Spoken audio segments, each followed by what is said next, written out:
Welcome guys in my education channel.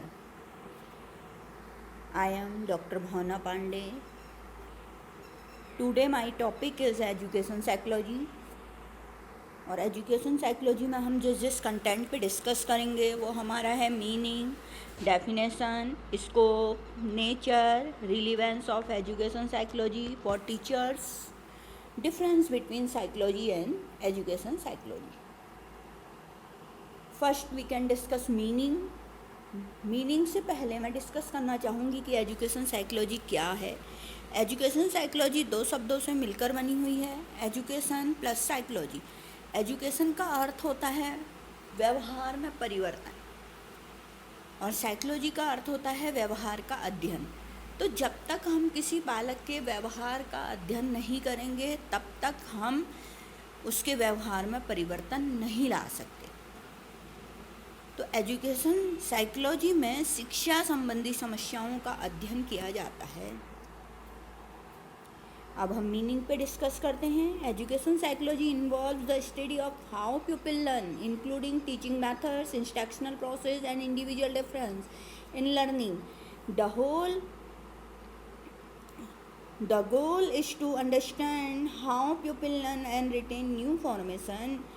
Main education psychology का काम होता है कि कैसे हम बच्चों को सिखाएं, कैसे हम लोगों को सिखाएं, हम कौन सी विधि का इस्तेमाल करें, कौन सी अनुदेशात्मक प्रक्रिया का इस्तेमाल करें, अधिगम में व्यक्तिगत विभिन्नता को किस प्रकार ध्यान दें कि जिससे हम जो न्यू इन्फॉर्मेशन बच्चों को दे रहे हैं वो बच्चे समझ सकें और उद्देश्य की प्राप्ति हो सके. नेक्स्ट हम बात करते हैं डेफिनेशन की. Education psychology is that branch of psychology which deals with teaching and learning and also covers the entire range and behavior of the personality as related to education. Skinner के द्वारा ये definition दी गई है. तो Skinner ने overall यही कहा कि जो एजुकेशन साइकोलॉजी है वो साइकोलॉजी की शाखा है, मनोविज्ञान की एक शाखा है जो शिक्षण और अधिगम संबंधी कार्य करती है. Next, it is the study of those fact and principle of psychology which helps to explain and improve the process of education. Walter B Kolesnik के द्वारा कहा गया है कि शैक्षिक मनोविज्ञान में उन सिद्धांतों और तथ्यों का अध्ययन किया जाता है मनोविज्ञान के जो हमारी शिक्षा प्रक्रिया में सुधार करते हैं, शिक्षा प्रक्रिया में मदद करते हैं, परिवर्तन लाते हैं. अब हम बात करते हैं स्कोप ऑफ एजुकेशन साइकोलॉजी. तो इसकी एरिया बहुत वाइड है, बहुत से क्षेत्रों में इसका प्रयोग होता है. सबसे पहले हम बात करते हैं ह्यूमन बिहेवियर. तो मानव के व्यवहार का अध्ययन करने में शैक्षिक मनोविज्ञान बहुत उपयोगी है. नेक्स्ट है ग्रोथ एंड डेवलपमेंट. तो एजुकेशन साइकोलॉजी का मेन काम ग्रोथ एंड डेवलपमेंट है. हम जानते हैं कि बालक के विकास की भिन्न भिन्न अवस्थाएं होती हैं.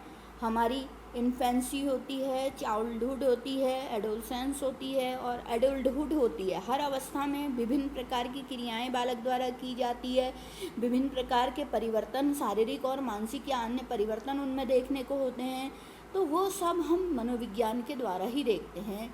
नेक्स्ट, लर्निंग एक्सपीरियंस, अधिगम अनुभव. यहाँ पर हम ये ध्यान देते हैं कि बच्चों को कैसे अनुभव दें कि वो दैनिक जीवन में उसको प्राप्त कर सके, किस प्रकार के शैक्षिक अनुभव उनको प्रदान करें कि जिससे बालक अपना एक अच्छा जीवन यापन कर सके. Next, learning process. अब यहाँ पर हम अधिगम प्रक्रिया किस प्रकार की करें, हम जो ज्ञान दे रहे हैं उसके लिए हम कैसी विधि, क्या चीज़ हम यूज करें, कैसा पाठ्यक्रम यूज करें, वो सब हमारा अधिगम प्रक्रिया के अंतर्गत आता है. अगर हमारी लर्निंग की प्रोसेस बेटर होगी तो लर्निंग एक्सपीरियंस अपने आप ही हमारे हो जाएंगे. नेक्स्ट है लर्निंग सिचुएशन और एनवायरनमेंट. तो शैक्षिक मनोविज्ञान का मुख्य क्षेत्र है एक लर्निंग सिचुएशन और एनवायरनमेंट, अधिगम परिस्थितियाँ. अधिगम परिस्थितियाँ कि हम किसी कक्षा में जब अधिगम वातावरण उत्पन्न कर रहे हैं तो वो हम किस प्रकार का वातावरण उत्पन्न करें कि अधिगम ज़्यादा से ज़्यादा हो सके। Next, evaluation of learning process. अब हम कोई भी अधिगम अनुभव जब हम प्रदान करते हैं, कोई भी ज्ञान हम बालक को प्रदान करते हैं, तो उस ज्ञान का मूल्यांकन भी ज़रूरी होता है। तो शैक्षिक मनोविज्ञान के द्वारा हमें मूल्यांकन की विभिन्न विधियों और प्रविधियों का पता चलता है कि हम कैसे अपने अधिगम का मूल्यांकन कर सकते हैं, किस पक्ष का मूल्यांकन हमें करना है। देखिए, मूल्यांकन और मापन एक बहुत इम्पोर्टेंट है, और शैक्षिक मनोविज्ञान ही विभिन्न प्रकार के मापनों को लाया है, जिसके द्वारा हम बुद्धि का मापन कर सकते हैं, हम व्यक्तित्व का मापन कर सकते हैं, हम अपनी उपलब्धि का मापन कर सकते हैं। Next, individual difference. शैक्षिक मनोविज्ञान ने ही हमें ज्ञान दिलाया इंडिविजुअल डिफरेंस का, कि हर बालक में कुछ ना कुछ विभिन्नता होती है, और उस विभिन्नता को ध्यान में रखते हुए हमें बालक को किस प्रकार शिक्षा प्रदान करनी है, यह शैक्षिक मनोविज्ञान ही हमें बताता है। नेक्स्ट, पर्सनैलिटी और एडजस्टमेंट। व्यक्तित्व का निर्माण करने में व्यक्तित्व क्या है, व्यक्तित्व को कैसे निखारा जा सकता है, और समायोजन क्या है, कैसे हमें समायोजन करना चाहिए, हम कुसमायोजन से कैसे दूर हो सकते हैं, वो सब भी हमारे शैक्षिक मनोविज्ञान के अंतर्गत ही हमें सीखने को मिलता है। Next, teacher. एक टीचर के रोल को भी हम कभी नहीं नकार सकते हैं।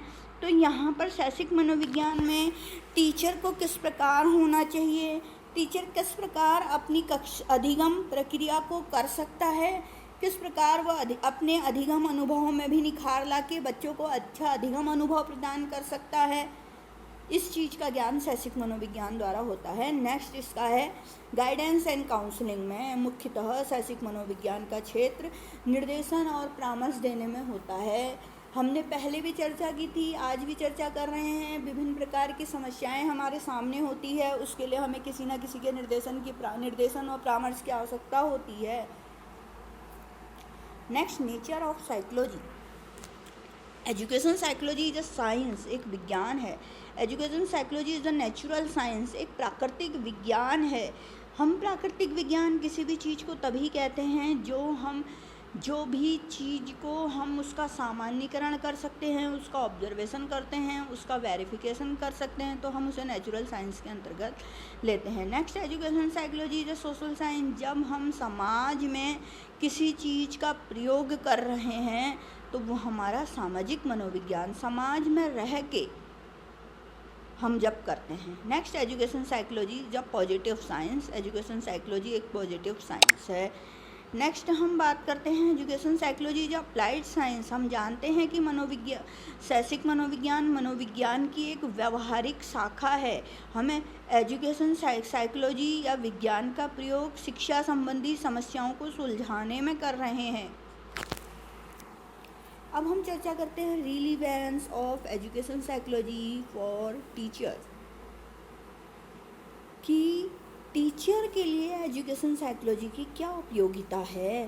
तो फर्स्ट हम जानते हैं to understand the stages of development. इसके द्वारा टीचर को विभिन्न अवस्थाओं को जानने में मदद मिलती है कि किस अवस्था में बालक में चिंतन मनन किस प्रकार करता है, कैसे उसमें संप्रत्ययों का निर्माण होता है, और उसी प्रकार उसी को जानते हुए फिर हम अच्छी शिक्षा उनको प्रदान कर सकते हैं।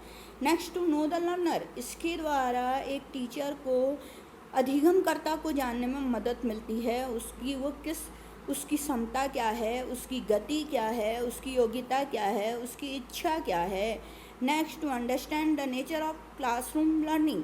यहाँ पर एक कक्षा की कक्षा शिक्षण की कैसी प्रक्रिया होनी चाहिए, कैसा हमारा अधिगम प्रारूप होना चाहिए, उसको समझने में भी टीचर को मदद करता है। To understand the individual difference. इसके द्वारा एक टीचर को व्यक्तिगत विभिन्नता को जानने में मदद मिलती है। Next, to solve classroom problem. अगर एक टीचर को शैक्षिक मनोविज्ञान का ज्ञान होगा तो कक्षा शिक्षण में जो भी उसको समस्याएं आएंगी वो आसानी से उनको दूर कर सकता है। Next, to understand effective method of teaching. शिक्षा मनोविज्ञान के द्वारा ही एक टीचर को अफेक्टिव मेथड कैसे टीचिंग में यूज करनी है, कौन कौन सी अफेक्टिव मेथड हो सकती हैं और उनको शिक्षा में किस प्रकार प्रयोग करना है, ये समझने में भी मदद मिलती है। To provide and guidance and counselling. शिक्षा मनोविज्ञान के द्वारा टीचर को गाइडेंस और काउंसलिंग मिलती है कि वो अपने शिक्षण कार्य को कैसे और बेहतर बना सकता है, कैसे अपने में और शैक्षिक कुशलता ला सकता है। Next, to understand principle of evaluation and assessment. इसके द्वारा उसे मूल्यांकन के सिद्धांतों का पता चलता है। उसे ये पता चलता है कि मुझे मूल्यांकन किस विधि से करना चाहिए, किस प्रकार करना चाहिए कि जिससे एक बालक के सभी पक्षों को माप सके कि आखिर बालक कितना सीखा है। Next, to include positive and creative discipline. इसके द्वारा वो एक सकारात्मक और सृजनात्मक अनुशासन स्थापित कर सकता है बालक में। एजुकेशन साइकोलॉजी एंड रिसर्च, जो भी शोध हो रहे हैं एजुकेशन साइकोलॉजी में, उनको भी समझने में टीचर को मदद मिलती है। नेक्स्ट हम बात करते हैं अब difference between psychology and education psychology. तो हम अंतर की चर्चा कर रहे हैं। फर्स्ट हमारा अंतर है scientific study of the human mind and its function, especially those that affect human behavior। इसके द्वारा हम मस्तिष्क और मानसिक क्रियाओं का अध्ययन करते हैं जो कि मानव के व्यवहार को प्रभावित कर रही है। और एजुकेशन साइकोलॉजी की बात करें तो a branch of psychology that studies the issue related the education and acquisitions of information by human. यहाँ हम कहते हैं कि एजुकेशन साइकोलॉजी की एक शाखा है जिसमें हम शिक्षा से संबंधित समस्याओं का अध्ययन करते हैं और कैसे नई इन्फॉर्मेशन, कैसे मानव को नई इन्फॉर्मेशन अर्जन कराएं, उन चीज़ के बारे में सोचते हैं। Emphasis is the overall scientific study of the human mind, its process and its relation and impact of human behavior। इसके ये जो मेन एम्फेसिस करता है वो उस वैज्ञानिक अध्ययन को करता है जो मानव के ह्यूमन माइंड की प्रक्रियाओं का अध्ययन करता है कि वो कैसा व्यवहार कर रहा है और उसमें क्या प्रभाव देखने को मिल रहे हैं। Emphasis more on the understanding and improvement of teaching and learning in formal education setting। ये emphasis करता है कि कैसे हम शिक्षण और अधिगम प्रक्रिया में सुधार ला सकें।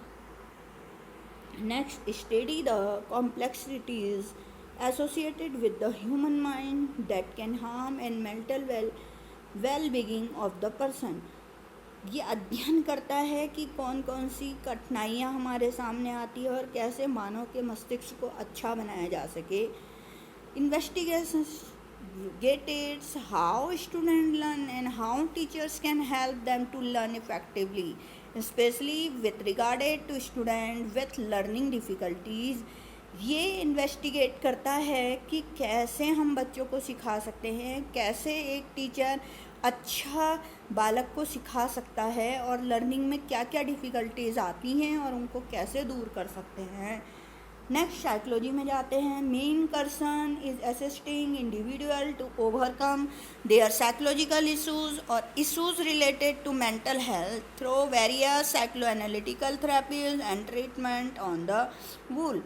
यहाँ पर मानव मस्तिष्क और मानसिक क्रियाओं का अध्ययन किया जाता है और यहाँ पर कई सुधार लाने के लिए कई साइको एनालिटिक थेरेपीज़ का प्रयोग भी किया जाता है। और concern overcoming learning and cognitive difficulties in student as well as preparing teacher for more effective education. यहाँ पर बच्चों को सीखने में क्या समस्याएं आती हैं उस पर कंसर्न किया जाता है और कैसे एक टीचर इफ़ेक्टिव एजुकेशन दे सकता है उस चीज़ पे चर्चा होती है।